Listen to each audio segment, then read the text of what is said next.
Hello everyone, আজকের ভিডিওটা একটু অন্য টপিকে। অ্যাকচুয়ালি আমি আমার গাড়ি ফার্স্ট সার্ভিসিং করানোর পর কিছু ইস্যু এসেছিলো, তো সেটার জন্য আমি এখন এসেছি রয়্যাল এনফিল্ডে সার্ভিস সেন্টারে। তো কিছু ইনফরমেশান তোমাদের সাথে শেয়ার করার জন্য, তো চলো। তো এটা হচ্ছে এদের ওয়ার্কশপ, এখানে আমি এন্টার করছিলাম। দেখতে পাচ্ছ এখানে সমস্ত গাড়িগুলো রয়েছে যাদের সার্ভিসিং রিলেটেড ইস্যু আছে। ফাইনালি আমি পাবো গাড়িটার কি কন্ডিশন আছে সেগুলো সব কিছু তোমাদের সাথে শেয়ার করবো।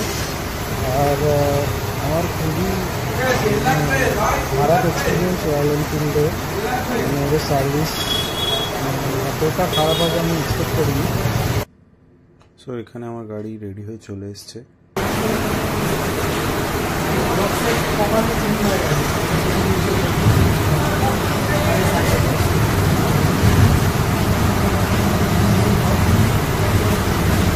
নতুন গাড়ি মেনলি এটা সমস্যা ছিল, লকটার এটা ঠিকমতো বসছিল না, তো এখন এটা চেঞ্জ করেছে।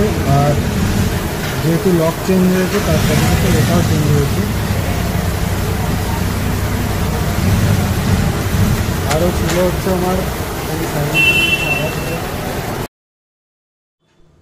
সো এখানে আমি ফাইনাল চেক করছিলাম আমার যে ইস্যুগুলো ছিল সেগুলো প্রপারলি অ্যাড্রেস করে রিজলভ করা হয়েছে কি না।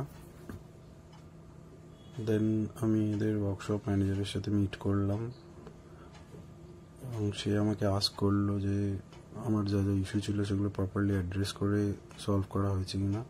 সো আমার লাস্ট এক্সপিরিয়েন্স যেটা হয়েছিল আমার ফার্স্ট সার্ভিসিংয়ে তপসিয়া সার্ভিস সেন্টারে, সেটার থেকে অনেকই বেটার।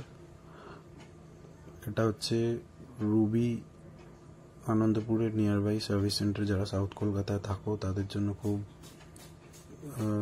কনভিনিয়েন্ট। তো আমি ডেসক্রিপশনে দিয়ে দেবো ডিটেলসটা। দেন আমি ফিডব্যাক ফর্মে sign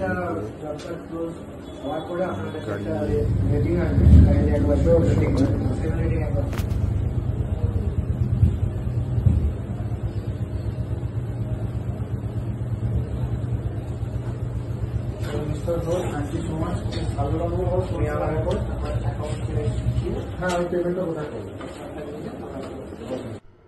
So before I end this video, I request to you all, before purchase any kind of vehicle, please check their service first, which is very much important.